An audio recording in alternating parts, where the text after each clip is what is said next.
Say, hey. Mets retire Willie Mays number 24 as Old Timers Day returns.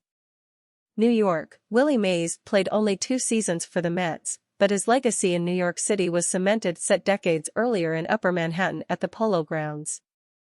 On Saturday, baseball's Say Hey Kid was honored during an Old Timers Day ceremony at Citi Field. The Mets retired Mays' number 24 jersey on Saturday as part of festivities during the team's first Old Timers Day ceremony since 1994, the Associated Press reported. From this day forward, no Met will ever wear Willie Mays' iconic number 24, MC Howie Rose told the crowd. The retirement of Mays' number, which was not announced before the game, was accompanied by a tribute video and a message from the Hall of Famer, the New York Times reported. Mays, 91, was unable to attend the ceremony after undergoing a hip replacement several months ago. His son, Michael Mays, stood in for the festivities and said the move by the Mets was a long time coming.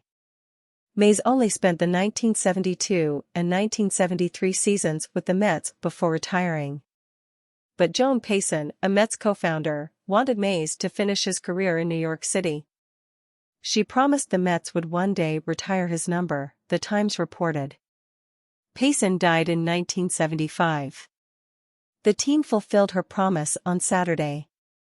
There has been a 50-year gap, if you will, between a promise made and a promise kept, Mets team president Sandy Alderson said. And we felt that on this occasion today, in light of all the players that we had here, all the generations, that this was the time to keep that promise. Her promises to him were important, so for it to come to fruition like this, something undone is done, Michael Mays said. Willie Mays, a graceful player who combined speed with power and baseball savvy, is the oldest living member of the National Baseball Hall of Fame. During his career, he was a 2-time National League Most Valuable Player and won a batting title. He hit 660 home runs, stroked 3,283 hits and drove in 1,903 runs. Mays earned 12 Gold Gloves and 24 All-Star Game berths.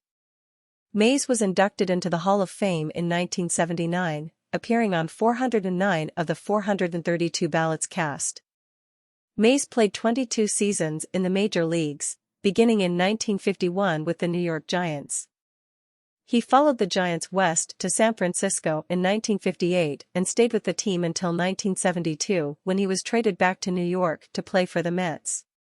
In his debut with the Mets on May 14, 1972, Mays homered in his second at-bat against his former team, his 647th career four-bagger.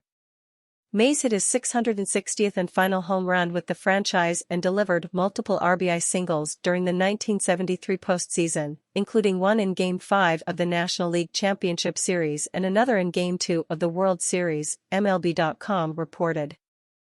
The Mets won both games. Cleon Jones, a teammate during Mays' 2 years in Flushing, described the more intangible inspiration the Hall of Famer provided. No disrespect to Mickey Mantle, Duke Snider, Hank Aaron, Clemente, no disrespect, Jones said, but nobody could do all the things that Willie could do to win a game.